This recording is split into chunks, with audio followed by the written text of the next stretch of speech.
Hello students, welcome back again. Event semester start कर चुके हैं।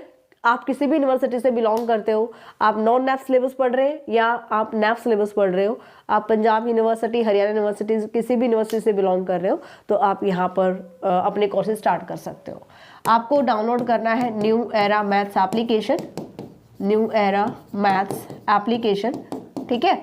और इस एप्लीकेशन पर आप किसी भी यूनिवर्सिटी के अकॉर्डिंग अपने इवेंट सेमेस्टर स्टार्ट कर सकते हैं। काफ़ी स्टूडेंट्स की क्यूरीज आती है कि मैम हम अगर ओल्ड सिलेबस पढ़ना चाहते हैं तो क्या हम वहाँ पे पढ़ सकते हैं? बिल्कुल, जो भी हमारा ओल्ड सिलेबस के अकॉर्डिंग सिलेबस रहा है, जितने भी कोर्सेज रहे हैं वो वही के वही आपको मिलेंगे, यानी कि उनमें कोई चीज़ नहीं करा गया है। नैक के अकॉर्डिंग कोर्सेज अलग से आपको मिलने वाले हैं। क्लियर? तो आप किसी भी यूनिवर्सिटी से बिलोंग कर रहे हैं, आप पंजाब यूनिवर्सिटी से हैं या फिर हरियाणा यूनिवर्सिटी से, हरियाणा की भी आप कोई किसी भी यूनिवर्सिटी से बिलोंग करते हैं, आप सभी यूनिवर्सिटी के अकॉर्डिंग कोर्सेज यहाँ पे देख सकते हो। आपकी बार बहुत सारे स्टूडेंट्स के ये भी मैसेज आ रहे थे कि मैम हमें स्टैटिस्टिक पढ़ना है, या फिर आपको जो ऑनर स्टूडेंट है उनके जो सिलेबस है वो आपको कंबाइंड कोर्स में चाहिए, तो आपकी बार ये भी आपके लिए करा जा रहा है। तो ऑनर स्टूडेंट अगर कोई भी यहाँ पर है, ऑनर स्टूडेंट है, सो ऑनर्स मैथ्स भी हम यहाँ पे कंबाइंड कोर्स लेकर आ रहे हैं। ऑनर्स मैथ्स का भी हम कंबाइंड कोर्स लेकर आ रहे हैं भाई, कॉम्बो कोर्स, ये आपको मिल जाएगा आपके यूनिवर्सिटी के अकॉर्डिंग, ठीक है। तो आप चेकआउट कर सकते हो new era maths application. And जो इसकी पीडीएफ्स रहेंगी, बुक्स की पीडीएफ्स रहेंगी, टेलीग्राम पर डालना स्टार्ट कर चुके हैं। अगर सेकेंड सेमेस्टर के भी हमने स्टार्ट किए, धीरे धीरे सारी बुक्स की आपको मिल जाएंगी, वहाँ से आप देख सकते हो। नॉन नैप के अकॉर्डिंग जितने भी पीडीएफ्स हम पहले वहाँ पर अपलोड कर चुके हैं वो कंप्लीट आपको मिलेंगी। नैप के अकॉर्डिंग भी आपको अलग से पीडीएफ्स मिल जाएंगी। एक और इम्पोर्टेंट चीज़, काफ़ी बच्चों की क्यूरीज आ रही थी कि मैम फोर्थ सेमेस्टर में अगर रीअपियर है तो हमें कौन से सिलेबस को पढ़ना पड़ेगा। ध्यान से सुनना, कुरुक्षेत्र और सीआरएस यूनिवर्सिटी का सिलेबस चेंज हो चुका है, ठीक है। I mean, उनको 6 सेमेस्टर में KU के और CRSU, मैं हरियाणा यूनिवर्सिटीज की बात कर रही हूँ, है ना। तो यहाँ पर नैप के अकॉर्डिंग आपको पढ़ना है 6 सेमेस्टर, राइट। इसका मतलब जो 4th सेमेस्टर कर चुके हैं, जो 4th सैम कर चुके हैं, उसको अगर रीअपियर मिला है तो उसको नैप के अकॉर्डिंग ही एग्जाम देना है, ऑब्वियसली। तो जो रीअपियर मिला हुआ है आपको, और आपको किस एग्जाम में मिला हुआ है, उस टाइम आपने क्या पढ़ा था, कौन सा सिलेबस आपने पढ़ा था, नैप या नॉन नैप, तो वही आपको करना पड़ेगा। इन दोनों यूनिवर्सिटीज को छोड़ दो, बाकी जितने भी यूनिवर्सिटीज के आप स्टूडेंट हो और आपको अगर 4th सेमेस्टर में रीअपियर है तो आपको वही ओल्ड सिलेबस ही पढ़ना पड़ेगा। ध्यान रखना, आप चाहे CDLU के हो, ठीक है, MDU से हो, CBLU से हो, CBLU में भी अपना जो पुराना सिलेबस था अकॉर्डिंग टू नॉन नैप वही आपको देना पड़ेगा। क्लियर भाई? IGU से हो तो गुरुग्राम यूनिवर्सिटी हो, जो भी यूनिवर्सिटी आपकी है, मतलब आपको ये समझ के चलना है इन यूनिवर्सिटीज में 4th सैम में नैप एंटर कर रहा है, नैप सिलेबस एंटर कर रहा है। समझ में आया? इन यूनिवर्सिटी से 4th सेमेस्टर में आ रहा है नैप सिलेबस। तो अगर आप अभी 6 सैम में हो और अगर आपको 4th सैम में रीअपियर आया है तो पुराना सिलेबस ही पढ़ना है। क्लियर भाई? सभी कोर्सेज के लिंक वीडियो के डिस्क्रिप्शन में डाल देंगे।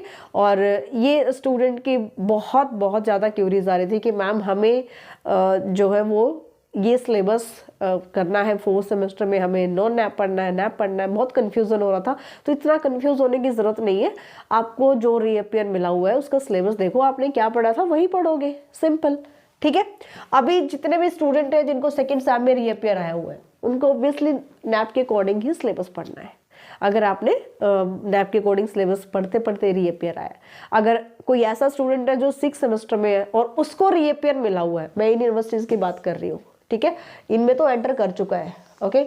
और इन यूनिवर्सिटीज़ में जिस भी स्टूडेंट को, जो भी आप 6th सैम में हो, 2nd सैम में भी रीअपियर है, तो आपको नॉन नैप ही पढ़ना है।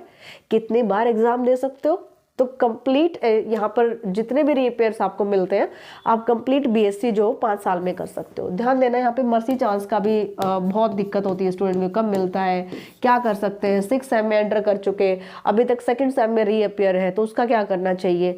तो अभी आप 6th सैम में अगर एंटर कर रहे हो और आपको अगर रीअपियर है 2nd, 4th किसी भी सेमेस्टर में, उनके एग्जाम आप अब दोगे, ठीक है। अब यहाँ पर हम बात करते हैं कि अगर आपको ओल्ड सेमेस्टर में रीअपियर है और आप 6th सैम में एंटर कर चुके हो, ठीक है। तो ओड सेमेस्टर के एग्ज़ाम आपके 6 सेम के साथ होंगे या नहीं होंगे, तो ये यूनिवर्सिटीज़ पर डिपेंड करता है। पिछले साल हमने देखा था कि सभी यूनिवर्सिटीज़ ने, ऑलमोस्ट यूनिवर्सिटीज़ ने, कि आगे स्टूडेंट को प्रॉब्लम ना हो इसलिए 6 सेमेस्टर में ओड सेमेस्टर के भी एग्ज़ाम लिए थे जिनको रीअपियर था। समझ में आया? तो अगर किसी भी यूनिवर्सिटी में ऐसा नहीं करते, इसका मतलब आपका 1 साल और बर्बाद जाएगा, यानी नेक्स्ट ईयर में आपको फिर से बीएससी क्लियर करनी पड़ेगी जिस भी सेमेस्टर में रीअपियर आया हुआ है। ठीक है। क्राइटेरिया क्या होता है? ओवरऑल हम 5 साल में बीएससी क्लियर करते हैं। ठीक है, ये मैं ओल्ड सिलेबस के अकॉर्डिंग बता रही हूँ अभी आपको, राइट। 5 साल में आपको बीएससी क्लियर करना होता है। इसके बाद भी अगर आपका रीअपियर रहता है, क्योंकि 3 ईयर्स तो आप कंटिन्यू दे रहे हो एग्जाम, ठीक है, इसके बाद 2 ईयर आपको और मिलते हैं बीएससी क्लियर करने के लिए। अभी भी अगर नहीं होता है तो फिर यूनिवर्सिटीज मर्सी चांस निकालते हैं। वो यूनिवर्सिटी पर डिपेंड करता है कि वो 1 साल में देंगे, 2 साल में देंगे या कब देंगे। ठीक है, तो फिर आपको एक और मर्सी चांस मिलेगा लास्ट में, तब आप उसको क्लियर कर सकते हो। अंडरस्टैंड?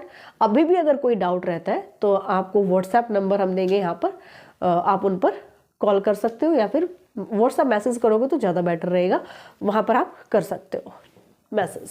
ऑलराइट, तो जो भी आप अभी रीअपियर स्टूडेंट हैं, 6 सेमेस्टर में एंटर कर चुके हैं और वो रीअपियर को लेकर के बहुत टेंस्ड है, बहुत ही टेंस्ड है, राइट। तो आपको ऐसा कोई भी मतलब स्ट्रेस लेकर नहीं चलना है कि हम 6 सेमेस्टर पर फोकस करें या इवन सेमेस्टर्स पर करें। ओड सेमेस्टर में आ गया है तो रीअपियर क्या करेंगे, नेक्स्ट ईयर उसको क्लियर कर लेना। अगर अब की बार यूनिवर्सिटीज चांस नहीं देती है, ओड सेमेस्टर्स का भी एग्जाम अगर इवन के साथ नहीं लेती है, तो नेक्स्ट ईयर में आप उसको क्लियर कर सकते हैं। क्लियर भाई? अभी सिर्फ आपको फोकस करना है। अगर आप रीअपियर स्टूडेंट हैं और आपको हेल्प चाहिए तो न्यूरा मैथ्स एप्लीकेशन डाउनलोड कीजिए। सभी कोर्सेज रिकॉर्डेड क्लासेस में अवेलेबल है, यानी कि एक साथ आप 2 क्लासेस पढ़ सकते हो, 3 क्लासेस पढ़ सकते हो, और ये आपकी कैपेसिटी होनी चाहिए। एक एक क्वेश्चन वहाँ पर करवाया गया है डिटेल से, अपने डाउट्स आप क्लियर कर सकते हो। अपने फ्रेंड्स में भी शेयर करना, कोई भी डाउट है आप वीडियो के डिस्क्रिप्शन कमेंट सेक्शन में लिख सकते हैं और व्हाट्सएप भी कर सकते हैं। चलिए मिलते हैं नेक्स्ट क्लास में। Bye, take care.